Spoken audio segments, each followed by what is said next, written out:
제가 재회 상담을 해보면 가장 많이 실수하는 게 이제 헤어짐을 통보를 받고 어떻게든 붙잡고 싶은 마음에 장문의 카톡을 보내는 거. 진짜 와, 몇 줄인지 세지도 못하게 장문의 카톡을 보내요. 근데 이게 다 읽는다 쳐. 근데 그거를 읽어도 다 기억을 못해요. 그리고 너무 구구절절해 보이기 때문에 역시나 헤어지는 게 맞다고 상대방은 더 마음을 확고하게 더 굳히게 됩니다. 그래서 차라리 정말 짧게 3줄, 4줄로 짧게 보내고 헤어진 이유가 있을 거 아니에요. 상대방이 뭐 싫어하는 행동을 계속 했다거나 그래서 헤어진 걸 텐데 구구절절 막 장문의 카톡을 보내는 것보다 그냥 짧게 3, 4줄 보내고 그 상대방이 싫어하는 모습이 안 보이는 느낌으로 정신적으로도 육체적으로도 건강하게 잘 지내고 있는 모습을 차라리 보여주는 게 재회하기에 더 도움이 많이 됩니다.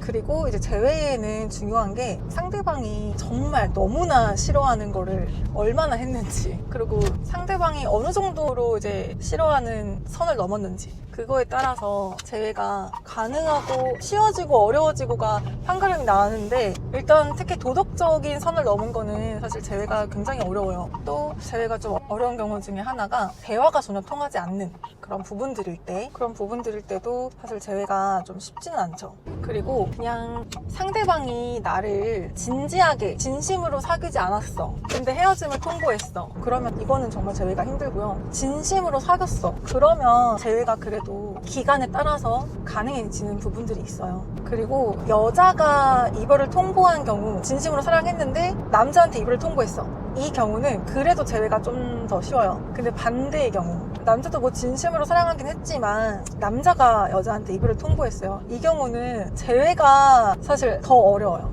남자가 헤어짐을 통보하는 경우가 재회가 사실 좀 더 어렵습니다. 여자는 남자가 좀 변화하는 모습이 보이면 받아주거든요. 근데 남자는 좀 아니다 라고 마음을 먹으면 좀 마음을 돌리기가 쉽지는 않아요. 하지만 저는 그래도 상황이 진짜 최악만 아니라면 재회 상담을 통해서 많이 좀 그래도 돌려드리긴 했었는데, 전반적으로 보면은 남자가 헤어짐을 통보했을 경우가 재회가 되기가 사실 더 어렵습니다. 그래서 상황이 최악은 아니라면 돌려볼 수는 있죠. 그리고 재회에서 제일 중요한 거는 변화된 모습이 보여야 돼요. 변화된 모습이 안 보이면 재회는 어렵습니다. 그리고 구질구질해지면 안 돼요. 재회를 하고 싶고 헤어지기 싫다면 오히려 더 담담해지고 담백해지셔야 됩니다. 그러고 나서 조금의 시간을 두고 다시 재회를 시도해볼 수 있는 건데, 어쨌든 오늘의 재회 키포인트는 제발 헤어질 때 장문 좀 보내지 마라.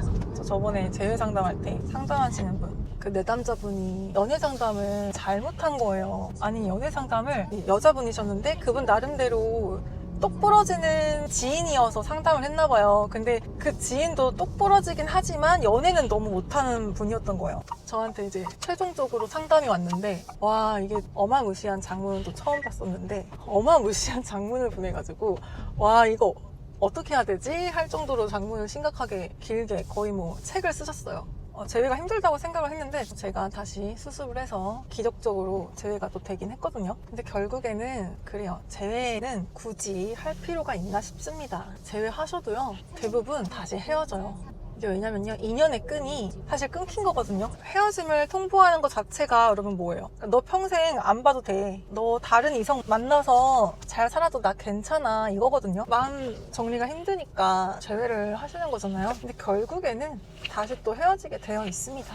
사실 전 그렇게 생각해요. 시간 낭비일 뿐이다. 그래서 재회를 하기보다는 차라리 헤어지고 이별의 아픔으로 내가 좀 더 성장하는 시간을 가지는 게 더 좋은 게 아닌가. 어차피 대부분은 헤어집니다. 뭐 아닌 경우도 있지만 연애할 때 엄청 헤어지고 만났다 반복하셨던 커플들 있잖아요. 결혼을 하게 되면 또 이혼하더라고요. 그러니까 결국에는 인연의 끈이 끊겼던 거지. 그리고 연애 때가 결혼 때보다 더 설레고 좋을 때잖아요. 근데 그때 헤어지고 만났다를 반복했다는 것 자체가 이미 서로 아니라는 거라고 저는 생각해요. 물론 결혼하고서 더 잘 사는 부부도 있겠지만 극소수니까 그거는 제외하고 대부분은 그런 것 같다. 그리고 이제 헤어졌다고 바로 그렇게 누군가를 바로바로 텀없이 만나는 것도 정말 좋지 않은 것 같아요. 나도 내 스스로가 어느 정도 부족한 부분이 있을 거고 이성이 봤을 때 분명 안 좋은 점들이 있을 거란 말이에요. 근데 그런 것들을 이별을 하고 난 다음에 뭐 6개월이든 뭐 몇 개월이든 시간을 가진 다음에 내가 좀